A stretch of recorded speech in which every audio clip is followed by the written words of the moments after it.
चांडिल का एकमात्र मुक्तिधाम बदहाल, अंधेरे में हो रहा अंतिम संस्कार, लाखों रुपया खर्च के बावजूद नहीं सुधरी व्यवस्था। नमस्कार, मैं ओम कुंडू, आप देख रहे हैं सोशल संवाद। चांडिल का एकमात्र मुक्तिधाम आज भी बुनियादी सुविधाओं के अभाव से जूझ रहा है। जी हां, मुक्तिधाम की स्थिति इतनी खराब है कि यहां अंतिम संस्कार के लिए पहुंचने वाले लोग को भारी परेशानी का सामना करना पड़ता है। सबसे गंभीर समस्या यह है कि यहाँ की स्थायी बिजली व्यवस्था तक उपलब्ध नहीं है। शाम ढलने या रात के समय किसी व्यक्ति का अंतिम संस्कार होने पर परिजनों को घोर अंधेरे से एक दाह संस्कार करना पड़ता है। सनातन धर्म में अंतिम विदाई को अत्यंत सम्मान और श्रद्धा के साथ संपन्न करने का परंपरा है, लेकिन चांडिल मुक्तिधाम की बदहाल स्थिति इस गरिमा पर सवाल खड़े करती है। स्थानीय लोगों का कहना है कि इस समस्या को लेकर समय समय पर समाचार माध्यमों के जरिए प्रशासन और जनप्रतिनिधियों का ध्यान आकर्षित कराया गया है, लेकिन अब तक स्थिति में कोई ठोस सुधार नहीं हुआ है। न तो प्रशासन की ओर से आवश्यक पहल की गई है और न ही जनप्रतिनिधियों द्वारा इस दिशा में कोई प्रभावी कदम उठाया गया है। स्थानीय लोगों के अनुसार जब रात में अंतिम संस्कार करना पड़ता है तो परिजनों को अपने खर्च पर जनरेटर और अस्थायी लाइट की व्यवस्था करनी पड़ती है।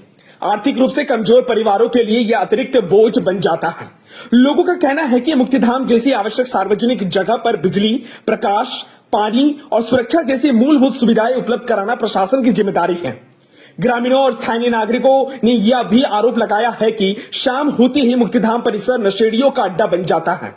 यहाँ कुछ लोग शराब पीते हैं, बैठकर अड्डेबाजी करते हैं और देर रात तक असामाजिक गतिविधि चलती रहती है। विशेषकर महिलाओं और बुजुर्गों को असहज स्थिति का सामना करना पड़ता है। स्थानीय लोगों ने परिसर में नियमित पुलिस गश्त और सुरक्षा व्यवस्था सुनिश्चित करने का मांग किया है। मुक्तिधाम परिसर में लगे शिलापट पर कई गणमान्य व्यक्तियों, सामाजिक संगठनों और स्थानीय नागरिकों द्वारा दिए गए आर्थिक सहयोग का उल्लेख किया गया है।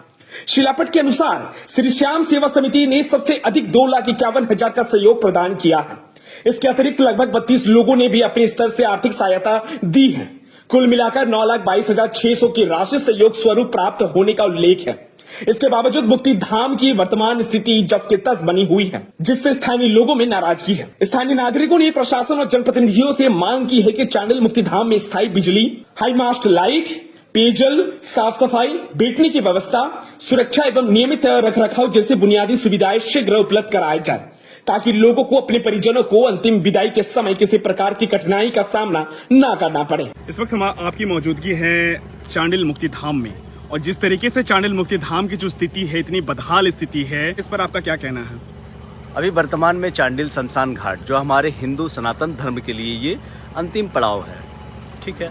और इस अंतिम पड़ाव में जैसी व्यवस्था होनी चाहिए हमारे चांडिल क्षेत्र में, वैसी व्यवस्था नहीं है वर्तमान में। अभी यहाँ पे लाइट की कमी है और लाइट के साथ साथ आपका पेयजल का भी थोड़ा समस्या बना हुआ है, ठीक है।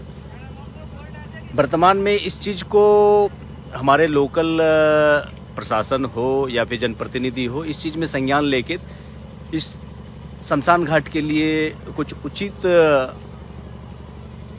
उचित हो, बेहतर हो, इसके लिए कुछ करने की आवश्यकता है। अगर ऐसा ना हो तो हमारे आने वाली पीढ़ी जो है, शमशान घाट की जो महत्व है हमारे हिंदू सनातन धर्म में जो अंतिम पड़ाव है, यहाँ के बाद अगला क्या बोलते हैं उसको, जैसे कहा जाता है ना कि इस जन्म के बाद अगला जन्म की और मतलब वहाँ के जाने के लिए, तो हमारे आने वाली पीढ़ी भी इस चीज़ से मतलब एकदम ये भटक जाएंगे। तो समय रहते त्वरित अगर इसमें कुछ हो जाए ऐसा, तो हम समझते हैं कि ये हमारे धर्म और हमारे जो हिंदू धर्म का जो ये अंतिम पड़ाव जो है, ये जनरेशन जानेंगे और उसमें वो भी आने वाले समय में मिलजुल के वो भी अपने सहभागिता करेंगे और इस चीज़ को बेहतर हो, व्यवस्थित हो।